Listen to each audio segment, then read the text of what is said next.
opportunities for valuers. You all are from Yuva Valuer Forum, and you have a lot of opportunities in future. So we are now a bit oldies, I would say. So whatever we have experienced or whatever our experiences, that what are the areas in which you can explore in the coming time, that we are going to discuss in this particular series. So today the topic is about the arbitration. Now, I've been into this field for around last 9 to 10 years, and I've been, I think if I count in numbers, more than 100 arbitrations I have conducted, along with the conciliations, mediations. Some were related to valuations also, but most of them were about the security market, contracts, means all the other areas which we as a professional pursue.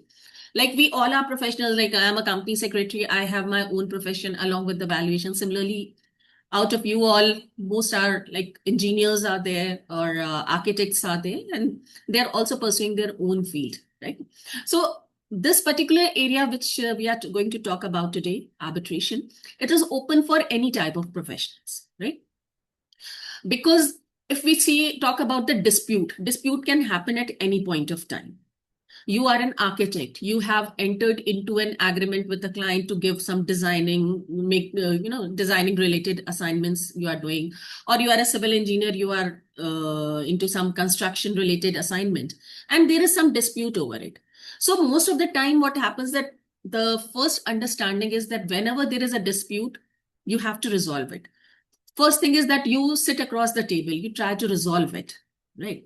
That, okay, let's have a discussion. What are your confusions? What are my confusions? What are the points where we are, in conflict with each other? Right? But if that doesn't happen, so then what is the recourse? Then you go to the courts. You approach the court, take the judicial process. Now, what are the disadvantages of this judicial process? First, and the most important, which I consider, which is very important for the professional, is that the things become public. The dispute comes into the public domain, which neither the client nor you as a professional would prefer to have it. Because things are open now. It is going to tarnish your image as well as your client's image. Plus, the judicial process in itself is a very time-consuming process, right? So you have to wait for the dates when it will be given by the court. Then you have to hire some advocates, because in the courts you cannot appear on your own. You have to hire an advocate. Now let's consider a very funny scenario, that suppose the dispute is relating to some valuation. You have conducted some valuation. The client is not convinced with what value you have given, or you have done some construction work. The client is not comfortable with what construction work you have done. So there is dispute on that. Matter goes to the court. Now let's see the scenario. Now there is an advocate from your side, advocate from the other party side.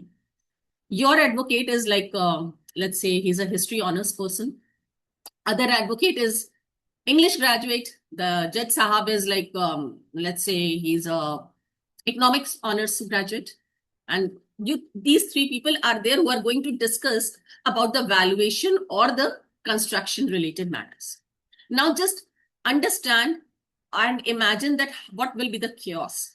First, your problem in making them understand that what is the dispute, your advocates. And then those advocates are going to help Judge Sahab understand what is the dispute.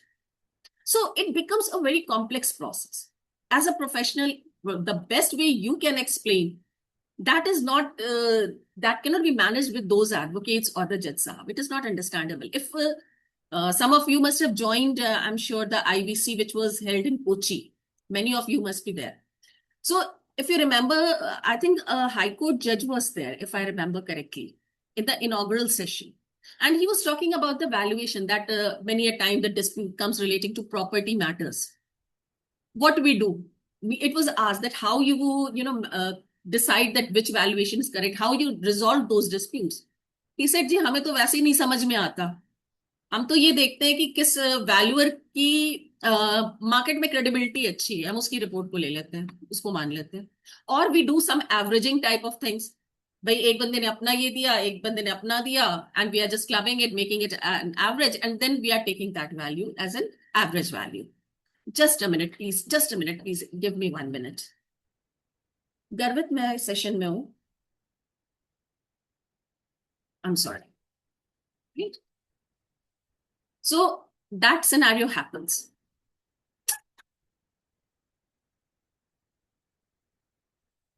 Just a minute, please. I'm sorry, today being a second Saturday, it is a off day for us, and everyone is there at home.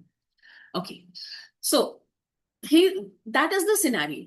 Means when there is a non-professional who is handling something which is relating to profession, it is a bit tedious process, and they have to rely on something or other. Now let's see the other side. What is the other remedy available to you?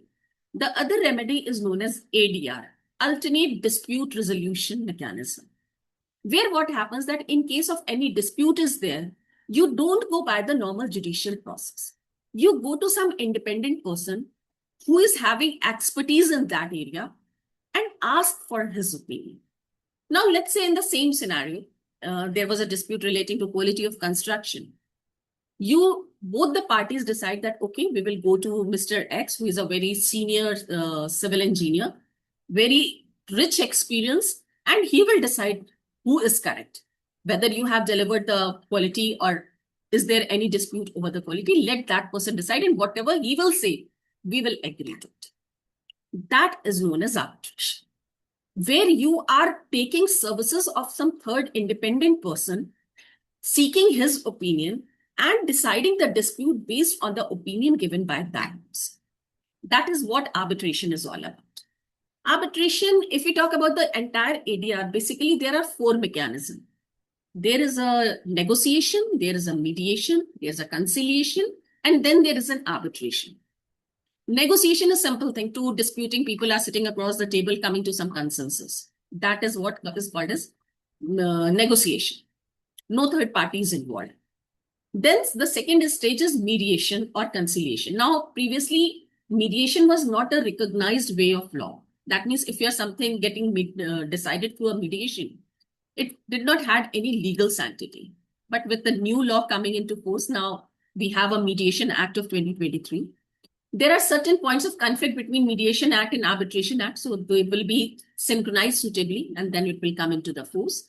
But when we talk about mediation and conciliation, there you are taking services of some third party. Some third party is coming into the picture, helping them to resolve that dispute. If the parties come to some consensus amicably, it is very good because no one is an aggrieved part. But in case it doesn't happen, then it escalates to the next level, which is arbitration, where a decision making is being done. Right? So this is just to give you an overview that what ADR is all about, the alternate dispute resolution mechanism. Now we will see how a valuer can play an important role in this area. Let me share the presentation with you.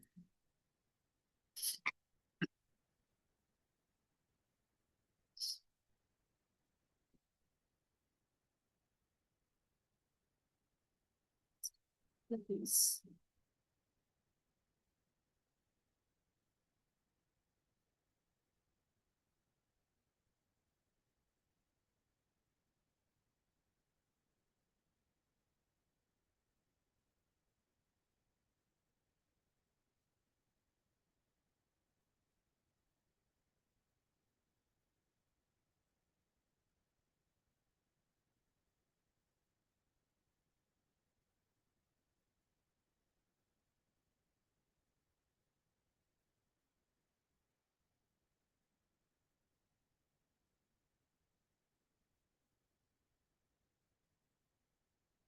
I think there's some issue in screen sharing.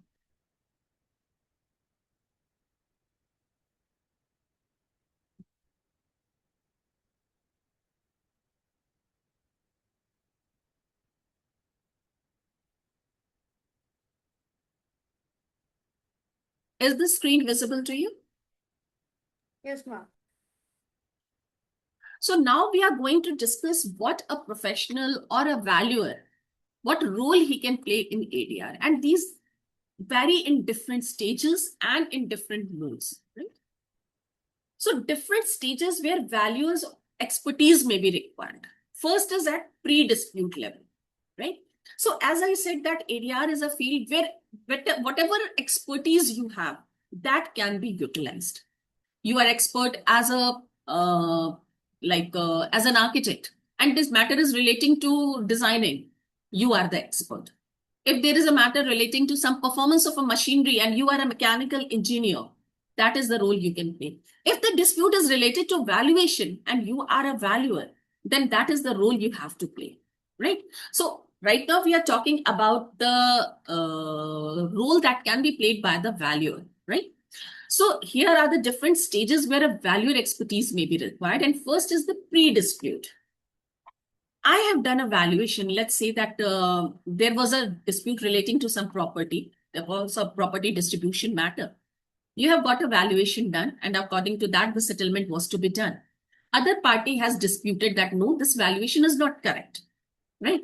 Now we will get another valuation done, and now they have got their own valuation done, right? So now there are two valuations which is to be decided that which is the correct one, which should be taken into account, right? So first is the pre-dispute level, where the party are not satisfied and now they want to create a dispute on that. That is the first stage where you can play a role, because the petition or the application, when it is filed, their expertise will be required. Then the filing stages, just like in other proceedings, in arbitration also you have to file an arbitration application along with the supporting documents, because as an arbitrator, how will I come to know what is your case, right? So in that, the filing is required to be done. So there you have to quantify that what is the damage, what are your pleadings, why this valuation, the other party's valuation should be discarded, what are the points of dispute. So there you can advise your client. And then the settlement. If there's some settlement comes into the force, there also as a valuer, you play a very important role, right? Now, type of damages claims where valuer may play a very important role. So if in case there is any issue or any dispute relating to claiming of damages, economic damages, insurance related damages, valuation or intellectual property, one of the very important area which is going to take a very important place in future for the valuers. I will again advise, please, if you have an opportunity, sharpen your skill relating to intellectual property rights. IPR is an area which is open to all the three valuable professionals, and it is going to play an immense important role in coming time, right? So there also, suppose someone has taken, you breached the intellectual property right of a person, and there you want some claim. So you have to assess the damage, and how the damage will be assessed. What is the value of that intellectual property breached? And based on that, you are claiming the damages, right? Now, if we talk about the different roles that can be played by a valuer. So first is as an arbitrator, then as a counsel, as an expert, as a conciliator, and as a consultant. This all we will quickly see what are the different roles that can be played. As an arbitrator, that means you are the person to whom this dispute is coming. Let's go back to the same property related dispute. Mr. A had given a value. There was a conflict between two brothers in which both the brothers got the valuation done. Mr. A has given a value. Mr. B has given separate value. Now the dispute is that which value is correct. And you approach Mr. C, who's a very seasoned valuer professional is there. And now he is going to decide which valuation is correct, which should be considered for the purpose of this dispute.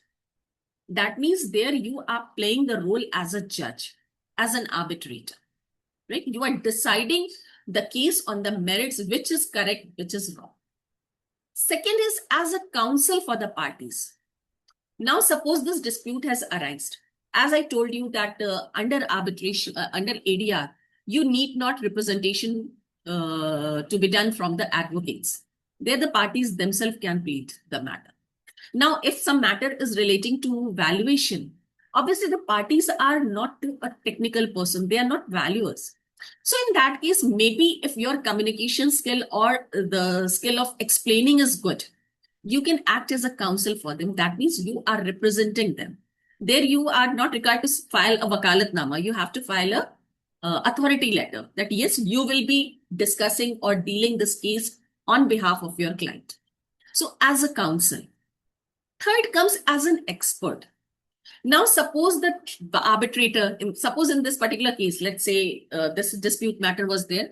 Some advocate, the parties mutually decided that some retired judge will be appointed as an arbitrator. Let's say just for convenience, because whenever an arbitration is done, the consent should be there, right? So, judge has been appointed. Now he has to decide the case. In that case, since it is a technical matter, the judge may call some expert to advise him. I'm a non-technical person. I don't know what about. I will seek your expertise. So you are acting as an expert who is assisting the tribunal, helping the tribunal understand what are the intricacies, what are the technical points in this particular dispute, right? So there, another important role that is played by you is as an expert.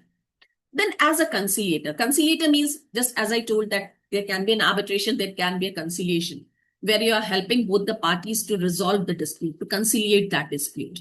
So there you can act as a conciliator, just like an arbitrator. Or you can advise as a consultant.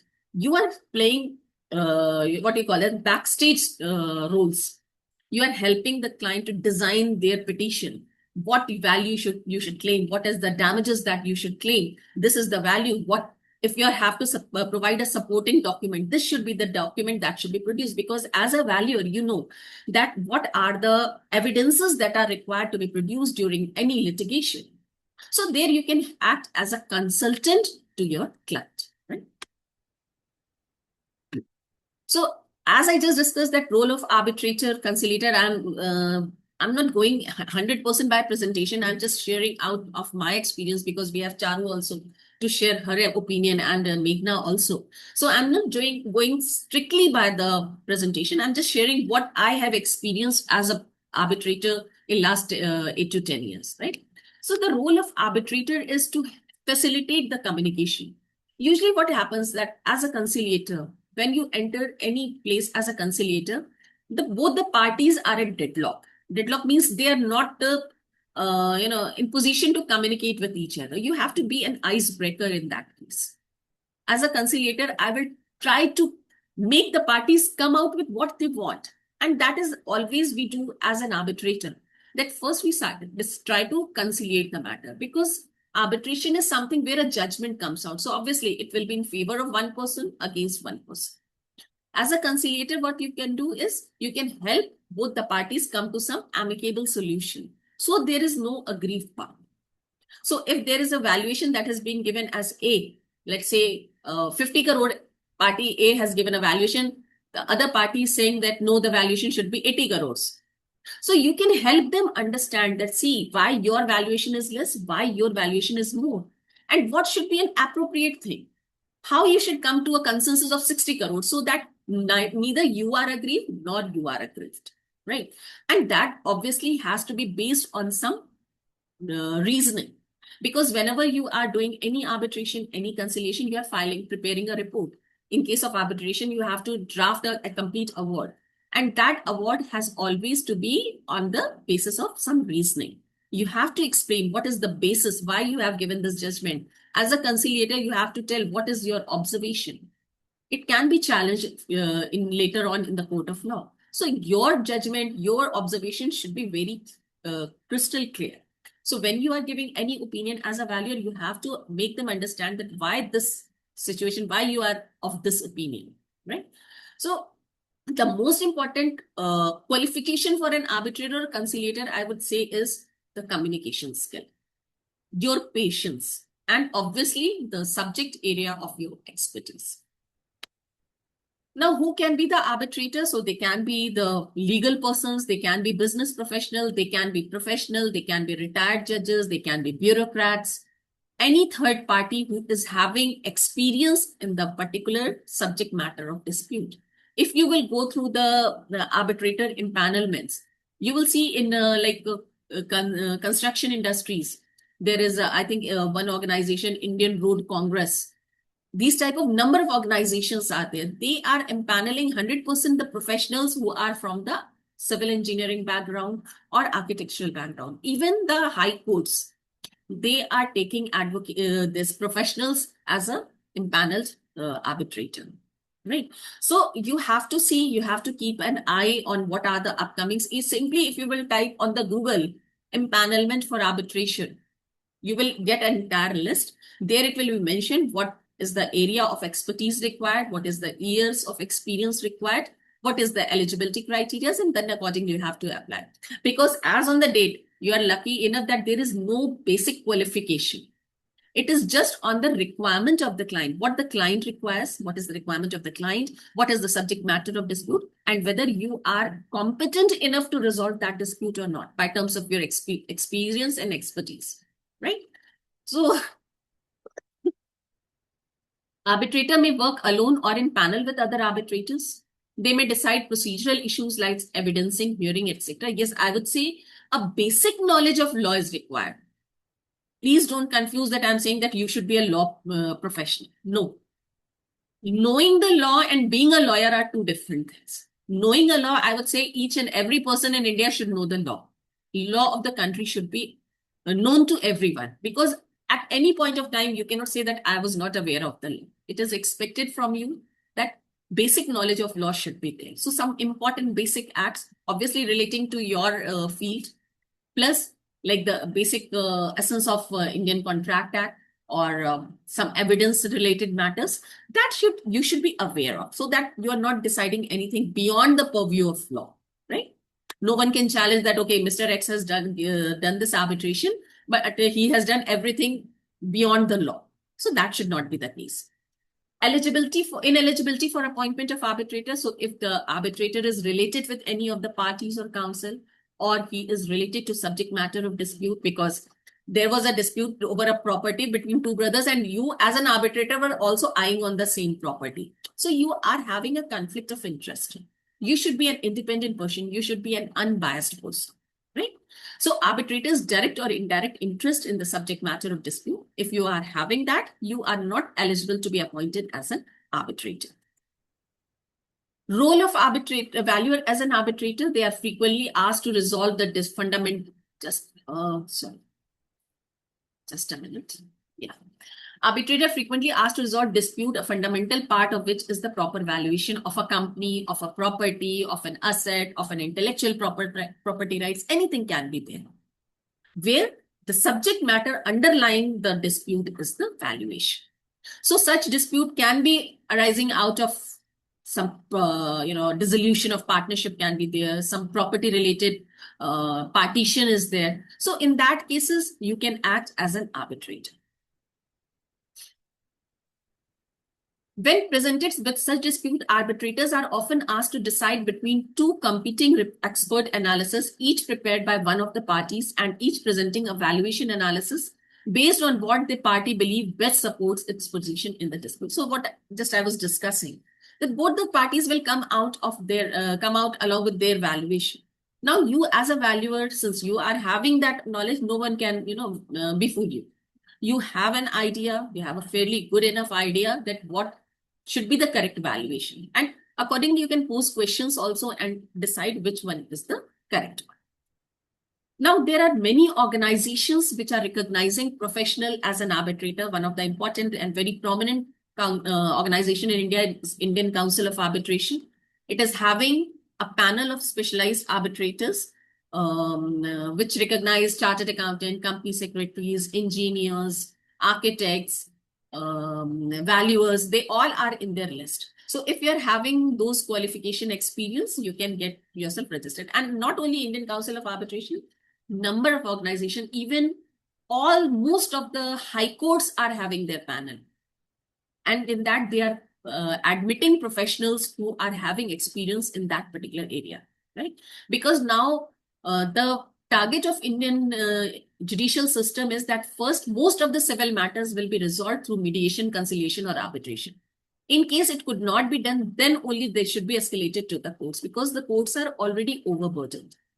In coming times, there will be a mediation institution where all this separate, there will be a mediation, arbitration council of India or mediation council of India. Under that gamut, there will be number of mediation or arbitral institutions. Those institutions will independently register conciliators, arbitrators, or mediators. And depending on the type of matter referred to them, accordingly, they will be appointing the arbitrators or the conciliators to resolve the dispute. So as a counsel, as I told you that you can appear before quasi-judicial bodies as well. And obviously, in the case of these arbitration matters, you can represent your client, present the matter, help the arbitral tribunal understand that what is the subject matter, why your client should be heard. Like just as an advocate does. They are relying on the rules and regulations, law. You are relying on the technical expertise, what you have, right? As an expert, I told that an expert is a person who's having expertise on a particular area. This under section number 26 of Arbitration and Conciliation Act, they can be appointed by the arbitral tribunal. So arbitral tribunal, when it thinks that no, there is a dispute for which we need some technical expert person, so they will appoint someone as an expert. So that is again a very important role played by the professionals and the valuers, where again, like I was discussing about that same high court case. If suppose the matter comes out relation to some property dispute and there is a confusion that which valuation is correct, then the court will appoint some expert, ask them that evaluate the situation, find out what is the proper value. So there again, the valuer can play a very important role. So role of expert is usually appointed by the respective parties, and in some cases, the arbitration tribunal will make the appointment. Duty of expert is towards the tribunal, and his report is used to decide on the quantum of damages to be paid to the damaged party. Expert may sometimes also give an opinion on the dispute matter of accounting position or financial assertions.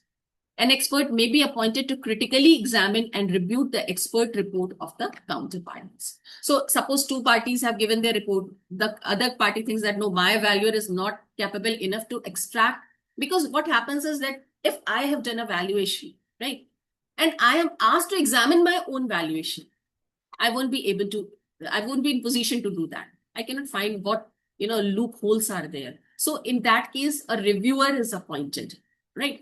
That reviewer role, again, you can play for your client, right? That they will place that, see, we are going to file a petition or we are going to file an application based on this report. Please see if there is any loophole in that. It can be, if it should not be the case that our report is going against us, right? So that also role can be played by the valuer. So as I told, we have almost, I think I have covered all the things, what roles you can play, because I want some time to have a one-to-one interaction with you all as well. So remaining things we can do in a later time. Now, when you are doing this arbitration, sometimes very interesting scenarios happen. I'll just complete this presentation. I'll share some of my experience, what I faced as an arbitrator. Sometimes it is very challenging. Sometimes it is very funny as well, right? So I'll come to that. Just let me quickly complete this presentation and then I'll open with the question answers with you. Whenever you are doing valuation for the purpose of any legal dispute, any dispute, whether it is going into the court of law, whether it is going to the ADR system, you have to know the law for which that valuation has been done. So your knowledge of law, your usage of valuation, consideration of valuation date, the IPR that is underlying, what are the normalizations that are required to be done, that all care should be taken by the valuer whenever you are doing or handling any dispute which is relating to the valuation aspect. An expert has to be an independent professional and should carry out proper due diligence to ensure that he or she, the firm represented, does not have any kind of relationship. Now, this is something very, very delicate, because every time when you are appointed as an arbitrator or as a conciliator, you have to give a non-conflict, what do you call as a declaration that you are not having any conflict of interest with either of the parties. And if somehow the other party is in position to prove that you were deciding this case and you had some conflict of interest, first of all, the court will interfere, it will set aside, and that can act as a black spot on your career. So you have to be very, very careful what type of matter you are handling, and you should not have any conflict of interest in that matter. Expert to assess the damage, we have already discussed that damages are the compensation which are to be paid by to any one of the party of the dispute. And in assessing that amount, what should be that amount? The valuer again plays a very important role, right? So what is suppose there is a loss of stock, what value is to be paid for that stock? There is a breach of IPR.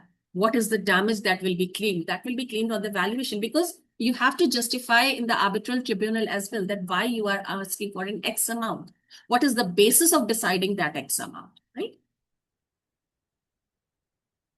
Some special considerations in case of dispute valuation. So you have to identify and define the appropriate standard of value before proceeding with any appraisal.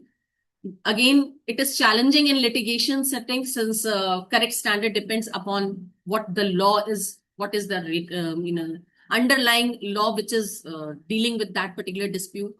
Then relevant laws also basically you should have an idea about, right? So what I mean to say is that whenever you are doing any valuation which is relating to dispute, whether you are acting as a counsel, whether you are acting as an expert, or you are acting as an arbitrator, you have to be very, very careful and have a proper knowledge about the law surrounding it, right?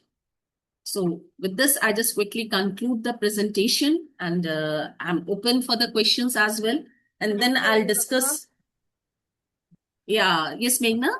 Thank you, Anuradha ma'am. Your experience and your detailed description about what actually arbitration and how it is connected to valuation has put a very bright light on the young valuers this time. Thank you so much. And if there are any questions I can take up, then I'll share some of my experience, what I had faced in different cases. If both the parties are known to the arbitrator, it will be a conflict of interest. Yes, it will be conflict of interest. And in that case, you see, known to the parties is something different. Like suppose you, Mr. A and Mr. B, know to me, yeah, or let's say Meghna is proposed to be appointed as an arbitrator. Both the parties are known to them. If they are okay, that okay, yes, she is very prominent professional, and we are ready to accept whatever she says, that is fine. Now the relationship or the knowingness, that has a different dimension. If one of the parties is a client of Meghna who is contributing to more than 50% of her yearly earning, then there is conflict of interest. Knowing just is not a dispute, what you call is disqualification. But yes, the best thing is that you should be making a disclosure of the same, right? Ma'am, Sanjay Kale has raised his hand. Sanjay Kale, sir, please go ahead with your question. Hello, Yes, Mr. Sanjay. ma'am, whether the same professional can do mediation as well as arbitration in a single dispute. Okay. If See, mostly what happens is that the conciliator or the mediator is not appointed as an arbitrator. This is the usual channel, right?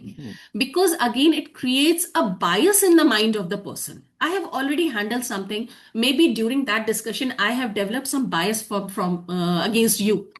So that will be reflected when I'm working as an arbitrator. So usually the concept is that it is avoided to appoint the conciliator who has conciliated the proceeding to be appointed as an arbitrator. Now, when we are talking about the arbitration, it can be of different type. It can be an ad hoc arbitration. It can be an institutional arbitration, right? Ad hoc means three of us, the two disputing parties and me as an arbitrator, we are deciding how we have to go.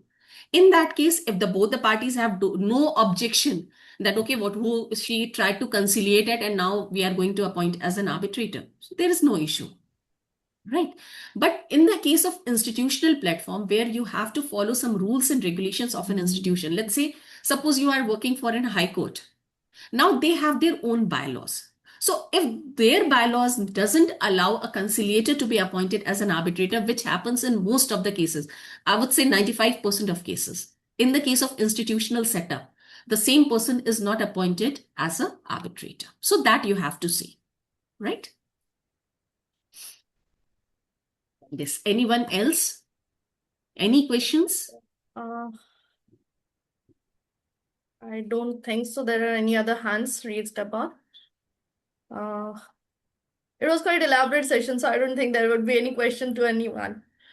Okay. Anytime if you think that later on, if someone wants to have any question or any confusions, you can just take up the question, forward it to me, and accordingly I'll reply to that. Right? Absolutely. Works well. Yeah. So, in that case, I would like to continue the session with a small, tiny presentation of mine. Sure. That's great.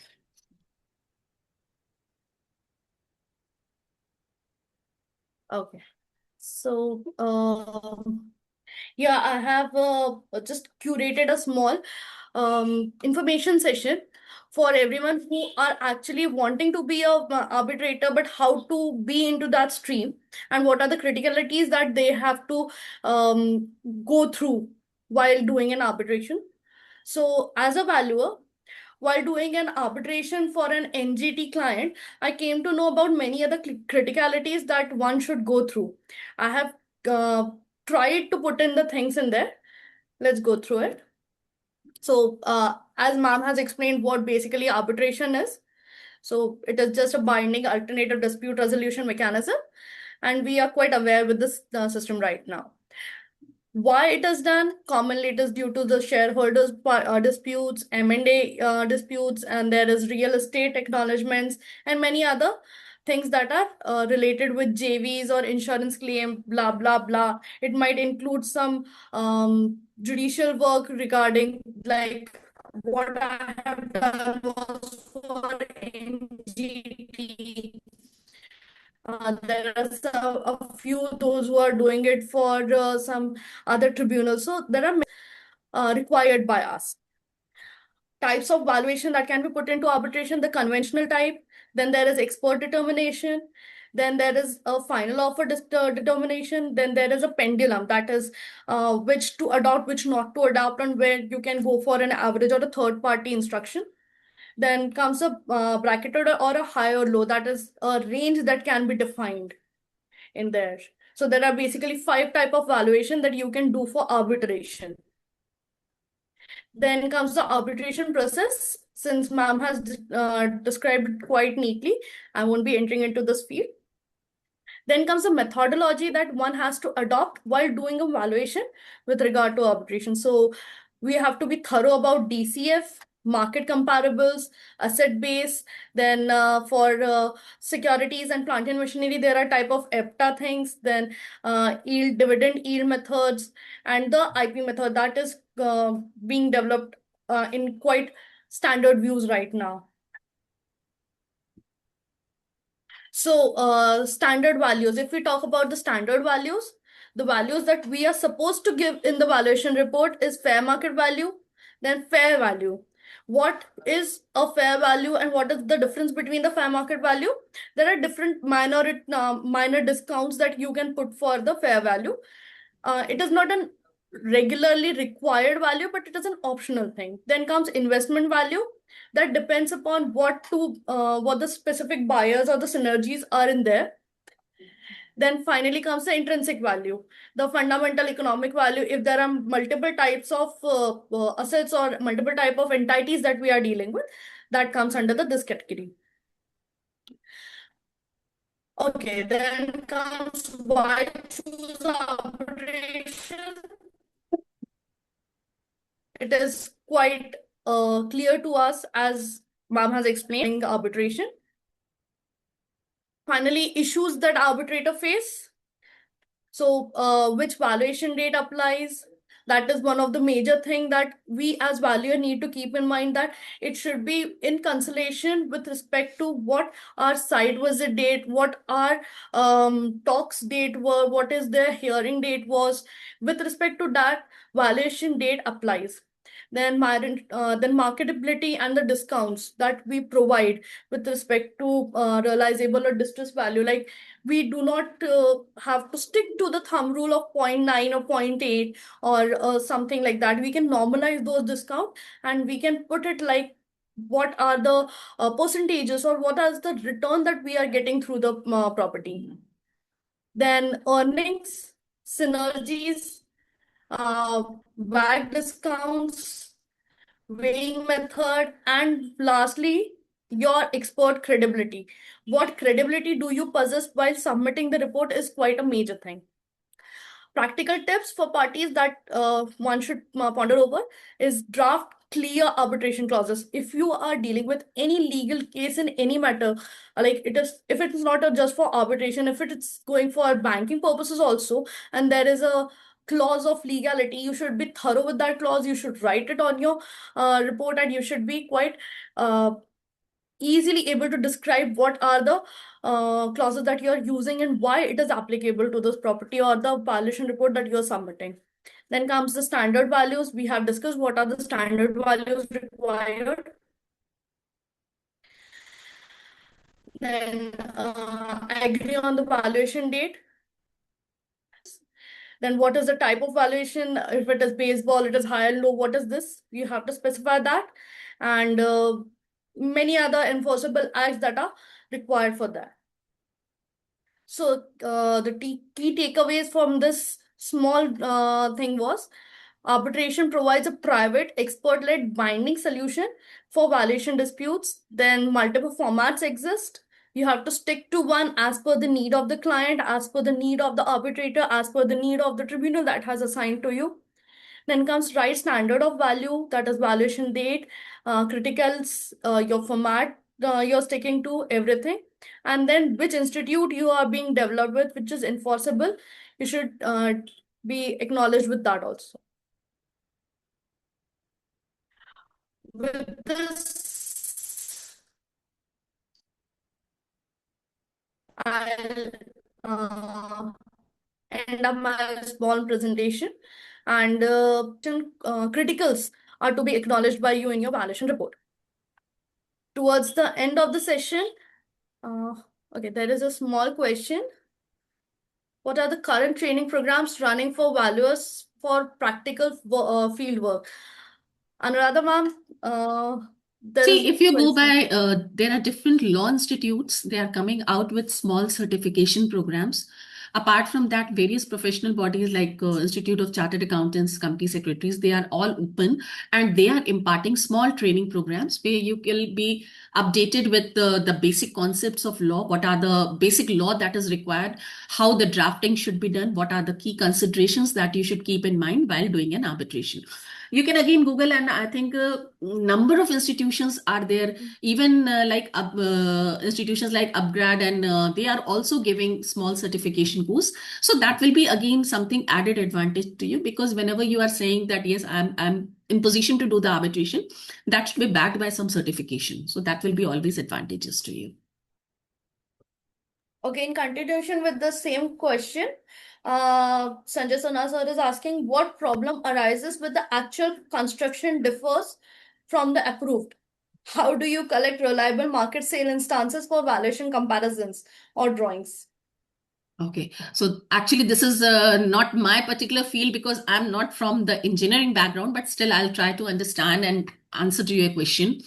Let me read the question again. What are the current training programs we have done? What problems arise when the actual construction differs from the approved? See, first thing is that whenever any professional work is rendered, it is rendered against some contract, right? You know that there is a law which is known as Indian Contract Act. So whenever you are entering into any type of service which you are offering to your client, you have to mention that what are your deliverables. If they are it is not in accordance with those deliverables. You have said that X quality of cement will be used, X quality of designing will be done, means whatever technicalities are there, and you are not doing that in accordance with those agreed terms. First thing what you are doing is that you are breaching the contract. And when there is a contract breach, the other party can take up the matter in the can take up for the legal recourse. Now, what happens is, just to ease out this process so that the judiciary doesn't get involved, what you do is that in the same contract or engagement letter or scope of work, whatever you do, you mention a clause that in case any dispute arises in any of these parts, then it will be decided through the arbitration methodologies. Right? We will be resolving this dispute by way of an arbitration. So if that clause is there, then none of the parties can go to the court. It is like a binding obligation that if you have accepted that, yes, any dispute will be resolved through arbitration, then you have to mandatorily go by arbitration. So in case suppose you have actual construction which is different from what has been approved or what has been decided, then the other party can definitely invoke the arbitration clause and get a suitable remedy. In that case, they can seek for the compensation, they can go for injunction, whatever it is, right? How do you collect reliable market sale instances for valuation comparison? I think Meghna will be in better position to tell this, or Charu will be in better position to answer to this part, because honestly, this is not my area, so I won't comment on that. So I would request either Charu or Meghna to take this particular question, the last part. Okay, so regarding the collectibilities of market sale instances, when you are doing for valuation comparison, you have to keep in mind that valuation instances from 99 acres and Magic Bricks are not applicable there. You have to collect sale instances from registered sources. If at all it is not registered in there, you cannot put in there. First thing, and the second, regarding the valuation comparison, you should make a comparative list of why you have acknowledged those value, how you are taking the credibilities or the premium or discount factors, and it should be making a sense to whosoever reads the report. If at all your comparables are not making a sense about how you have assumed the value and how you are deriving it, that won't be matching, and your report only can be questioned in the court. So make a statement that how you have made the premium or discounting factors from there. Okay, there is See, one. in this case, I would say that the requirement of keeping evidence, that is very important in this particular situation, because whenever again and again it is said that whenever you are doing an evaluation, you have to keep a track record of what documents you have relied upon, what are the sources, what are the investigation, what are the inspection you have done, everything. So when you are presenting your case, there may be a demand that, okay, you have taken this comparison, what was the basis? Show the documentary proof that this was the documentary proof based on which I have considered this. Right. So everything should be, whatever you are presenting in the court or in the tribunal, it should be backed by proper evidence. Otherwise, it will be plainly discarded by the tribunal. Right. Okay, there's this again a question. In spite of conflict of interest, if there is a declaration about it, and if both the parties agree to it, will it be okay to pass it to the test of higher courts? See, the problem will come only when one of the parties approaches the court. Initially, you have tentatively agreed that, okay, we don't have any objection, right? Obviously, when arbitration is happening, the matter will be in favor of one party against one party. Now, what the scenario is that every matter cannot be taken up to the court. You have to justify that, okay, there is a particular section known as section number 34, where 5-6 instances have been given that you have to justify that your case lies in those 5-6 scenarios, and due to which you want to appeal, or you want the court to set aside this law. And one of those points is the biasness of the arbitrator. So that there it can be a challenge. So you have to ensure that in case there is a proper disclosure is there and it has been accepted by other parties, they don't have any objection. First thing I would say that in case there is a conflict of interest, you should not take up, because later on what the parties will do, it is going to impact your image. The court may always say set aside that award, right? But still, suppose even if you are adventurous enough to take the matter in that scenario, then you should be ready for at least get some written confirmation from the parties. Keep a record of that okay, you have made the disclosure, it has been accepted and acknowledged by the party, just to safeguard anything adverse that happens in the future. Towards the end of the session, I would like to ask Charu for putting out her presentation regarding the case study of what details she has gathered about arbitration.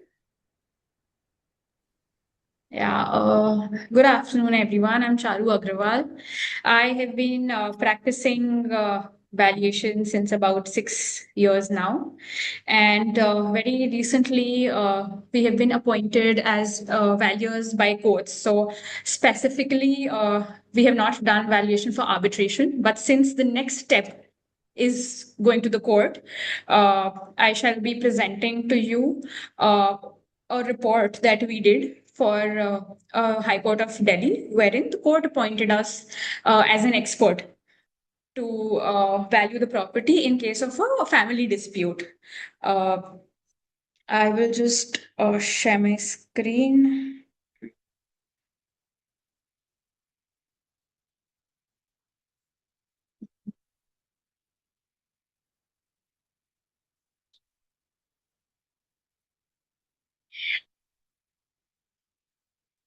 So basically just give you an overview of when you're drafting a report for arbitration or a legal presentation, what all you have to keep in mind.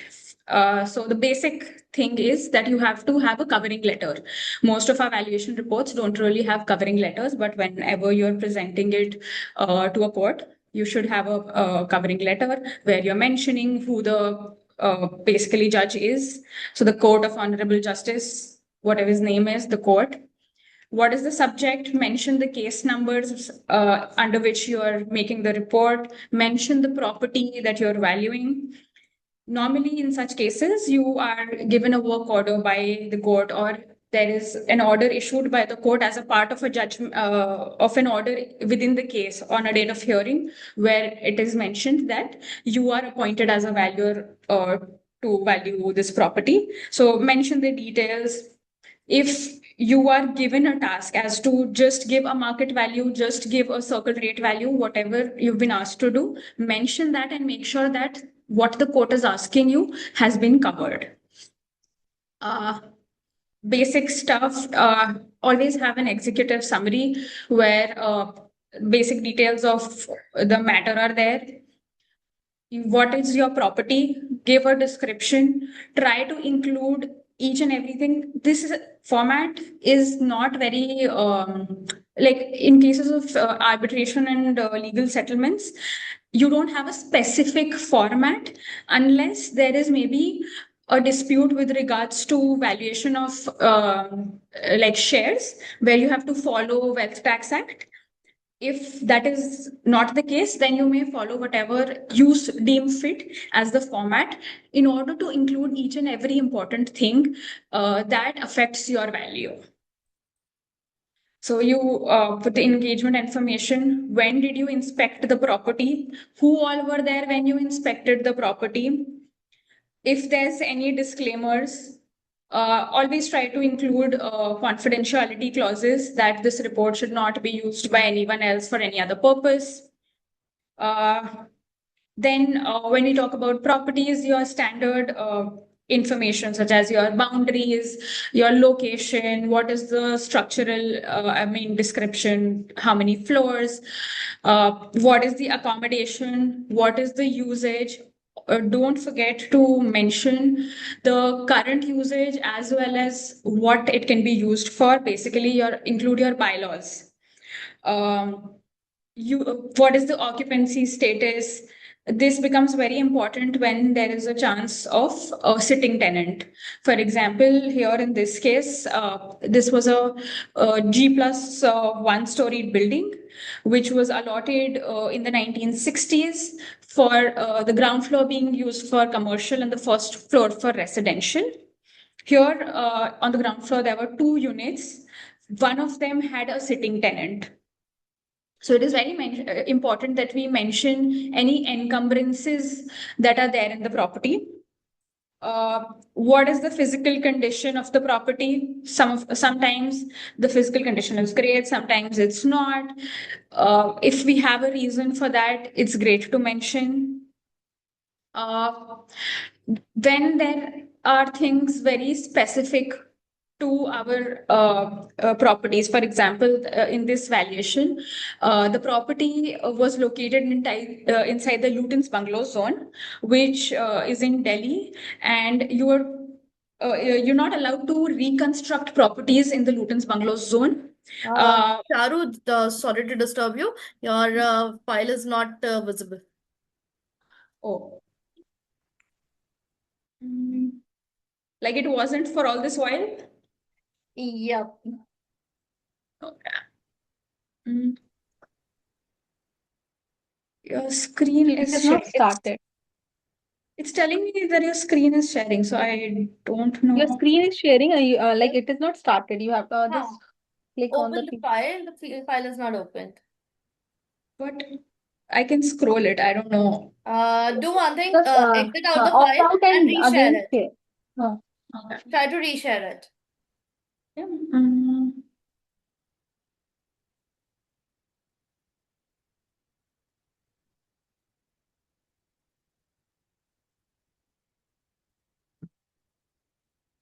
Can you see it now?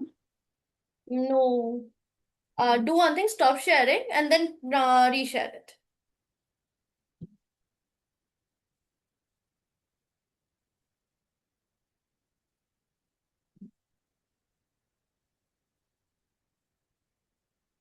Yeah.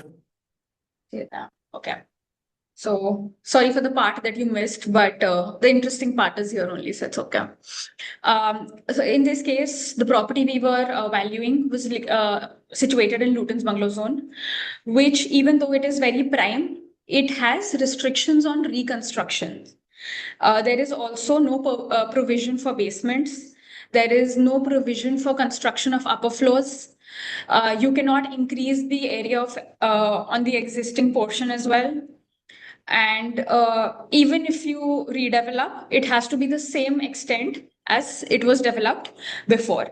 Because of these restrictions, oftentimes the value also becomes stagnant, especially here where there is a case of the ground floor being used for commercial, one floor being used for residential.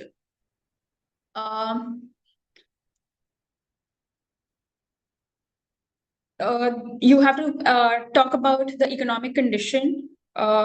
What are, if this property is used for commercial purpose, what are the kinds of commercial units that are there in the surrounding property?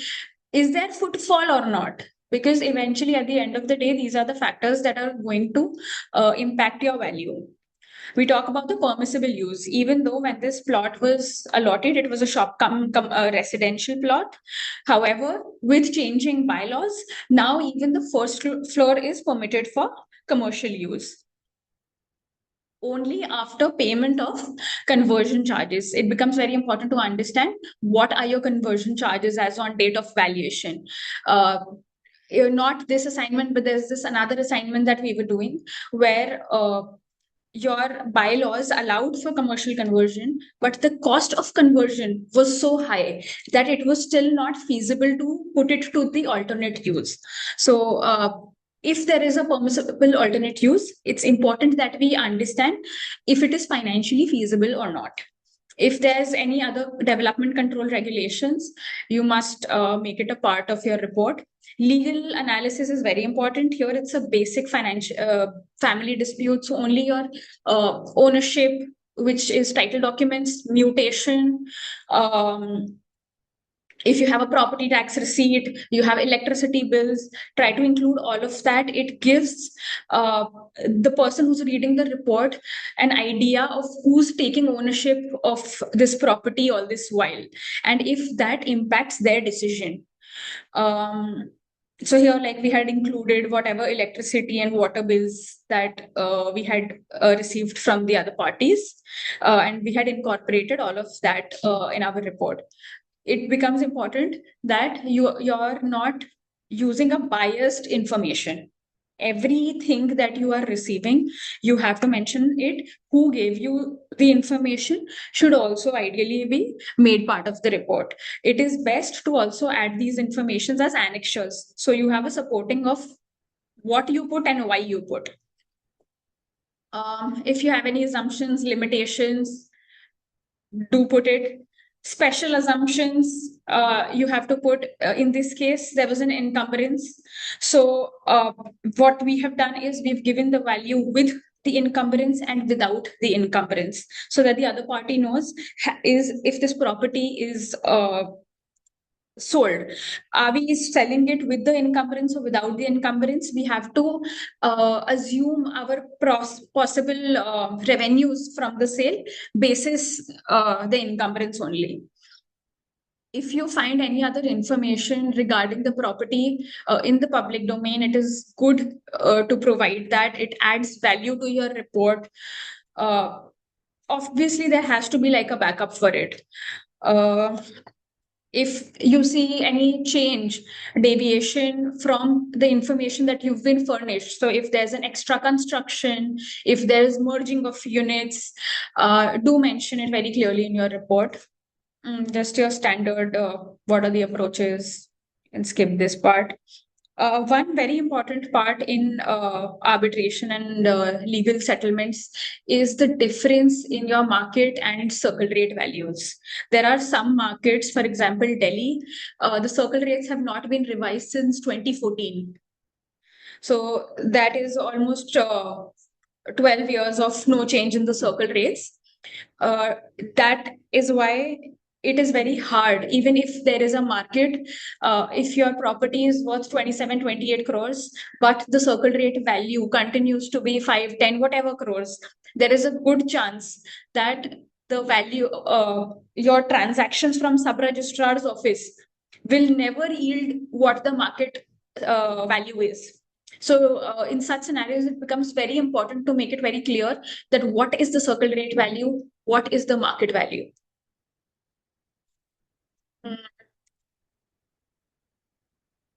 It's good to have the market overview to give an idea of who will probably be the prospective buyers, if there will be prospective buyers. Chalo, just a second. Anuradha ma'am has a lecture from 2 p.m. She's having a 4-hour seminar today, and she'd like to take a leave. Thank you so much. It was a pleasure interacting with you all, and we will keep on having these important discussions in due course. Looking Thank you so forward much, to it. Meena. Thank you, Thank you so ma'am. much, and thank you, Charlie. Thank and you, thanks to Anuradha all the ma'am. audience. Thank you so much. Thank you, Sohail. Thank you. Bye-bye. Yeah, please continue. So then we move forward to the valuation part. As Meghna had rightly said, we cannot be using 99 acres here. So because in Delhi, the market is different from the registry. Another good option might be to talk about your inquiries with brokers. In our case, we had spoken to people who were the adjoining neighbors and knew about what were the transactions like, the actual transactions. So one part of our report is what we got out from the discussions. We found one transaction which was recently done a year or two before we did the valuation. So we mentioned that. When we came to the working, where we computed, as I said before, the value without the encumbrance and with the encumbrance. Whenever, like in this scenario where there were sitting tenants, we have to basically value the rights of the tenants. In this case, they were not paying any rent whatsoever. So what would technically be the value of this property? If we had to let go of this tenant, we would probably pay this tenant to leave. And that we had ascertained through rent capitalization. We had found out what were the lease rents in the close vicinity, because leasing was still happening. There's only 20 shops of this kind in this micro market. So basically, we found out what were the leases, and through the leases, we found using rent capitalization what was the value of this tenanted part to the sitting tenants. We deducted that value from the market value we arrived at, so that we had both components, an encumbered value and an unencumbered value.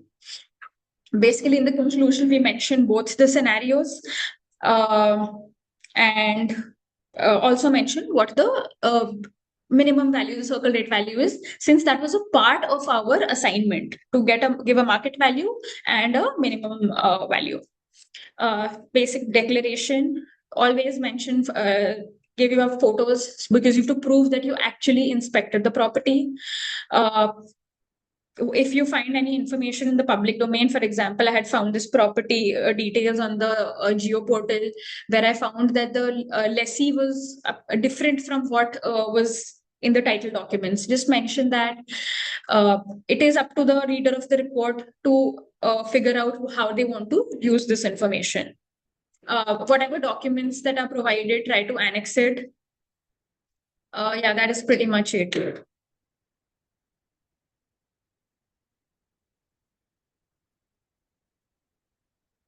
Anyone has any questions?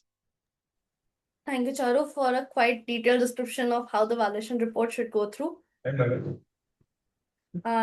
anyone have any question regarding any other part or the part where Charu has dealt with or something like